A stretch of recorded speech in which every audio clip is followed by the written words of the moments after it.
Assalamualaikum warahmatullahi wabarakatuh. Bertemu lagi dengan saya Anis Listiani. Di sini kita akan membahas tentang materi moderasi beragama dan peran mahasiswa dalam menjaga harmoni kehidupan beragam di era digital. Moderasi beragama.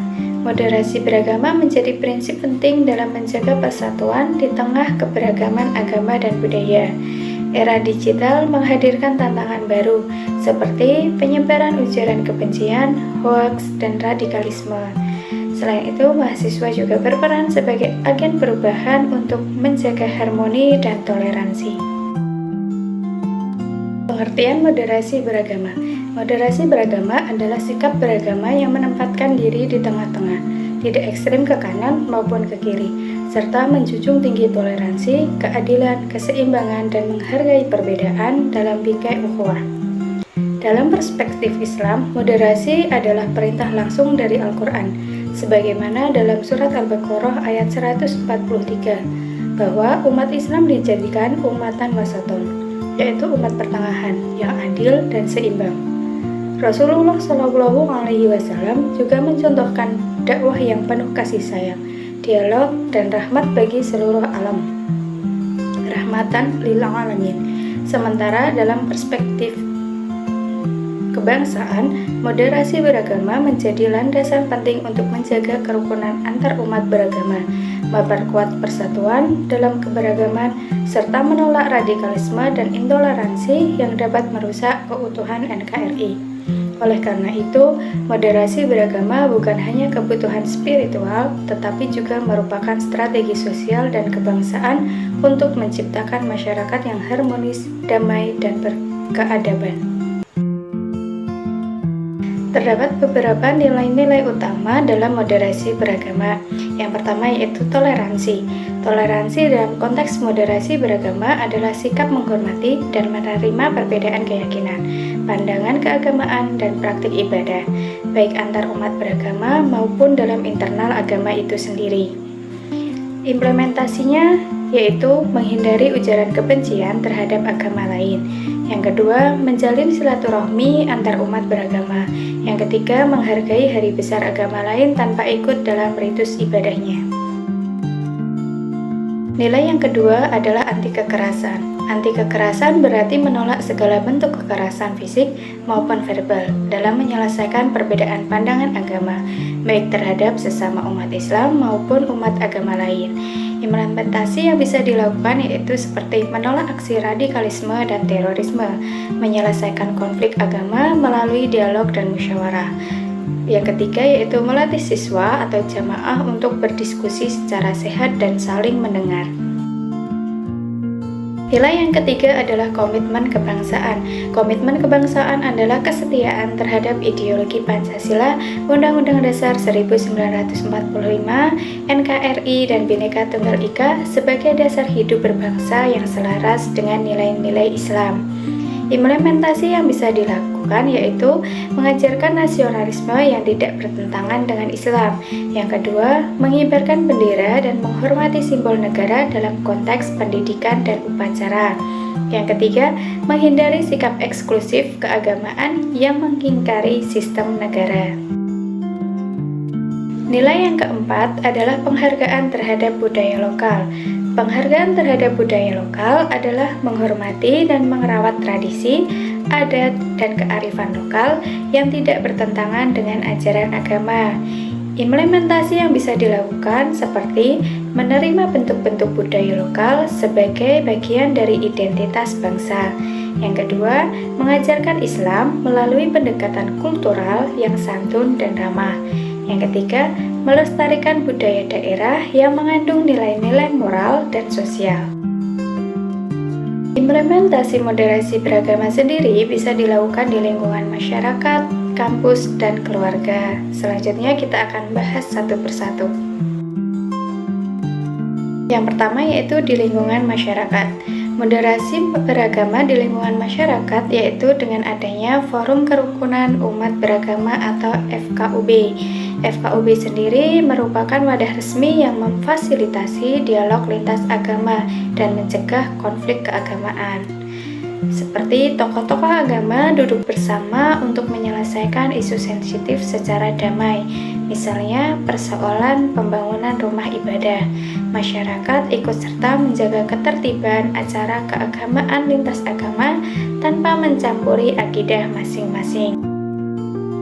Implementasi moderasi beragama di lingkungan kampus atau sekolah.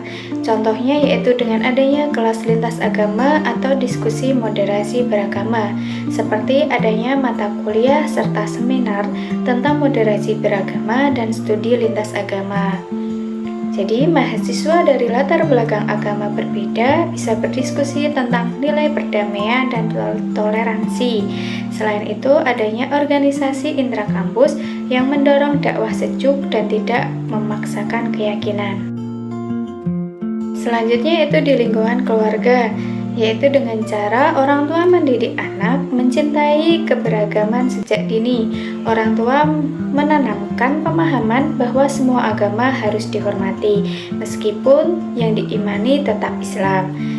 Anak bisa diajak menonton film atau membaca buku edukatif yang mengajarkan toleransi dan keberagaman.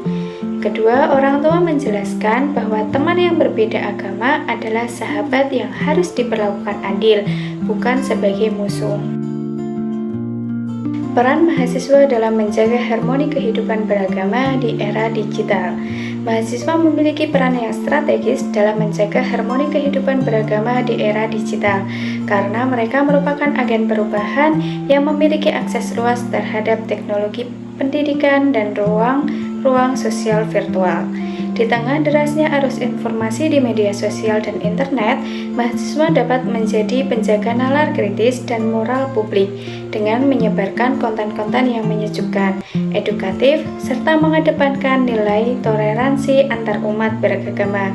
Mereka mampu memanfaatkan platform digital seperti Instagram, TikTok, YouTube, dan blog untuk menyuarakan pentingnya hidup berdampingan secara damai dalam perbedaan keyakinan. Selanjutnya, menjadi mahasiswa moderat di era modern.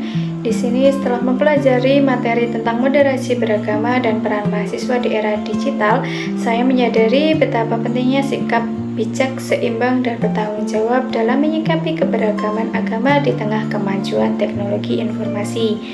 Sebagai seorang mahasiswa, kita juga tidak hanya dituntut untuk cerdas secara akademik, tetapi juga memiliki kesadaran moral dan sosial dalam membangun kehidupan yang damai dan harmonis. Dunia digital yang begitu luas dan terbuka seringkali menjadi tempat lahirnya konflik dan provokasi keagamaan, sehingga kita juga harus lebih berhati-hati dalam menyaring informasi, tidak mudah membagikan konten yang belum jelas kebenarannya, serta menghindari komentar yang menyinggung keyakinan orang lain.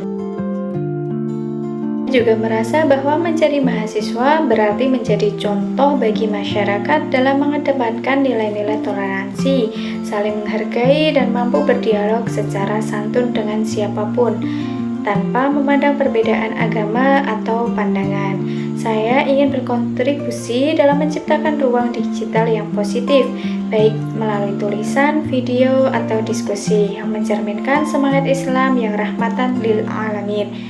Refleksi ini mengingatkan saya untuk terus belajar memperbaiki diri dan menjadi bagian dari solusi, bukan bagian dari sumber perpecahan. Dengan mengamalkan nilai-nilai moderasi beragama, saya percaya bahwa saya dapat ikut menjaga persatuan bangsa dan menyebarkan semangat damai di dunia nyata maupun di dunia maya. Oleh karena itu, mari kita jadikan moderasi beragama bukan hanya sebagai wacana, tetapi sebagai sikap hidup sehari-hari. Di era digital ini, peran kita sebagai mahasiswa sangat dibutuhkan untuk menyebarkan nilai-nilai toleransi, menghormati perbedaan, dan menjaga perdamaian. Semoga apa yang telah kita pelajari hari ini bisa menjadi bekal untuk membangun kehidupan beragama yang harmonis, baik di dunia nyata maupun di ruang digital. Terima kasih atas perhatiannya dan kesempatannya, semoga bermanfaat dan menginspirasi. Itu tadi materi kita tentang moderasi beragama dan peran kita sebagai mahasiswa dalam menjaga harmoni kehidupan beragam di era digital. Sekian materi hari ini, sampai jumpa di materi selanjutnya. Semoga bermanfaat. Terima kasih. Wassalamualaikum warahmatullahi wabarakatuh.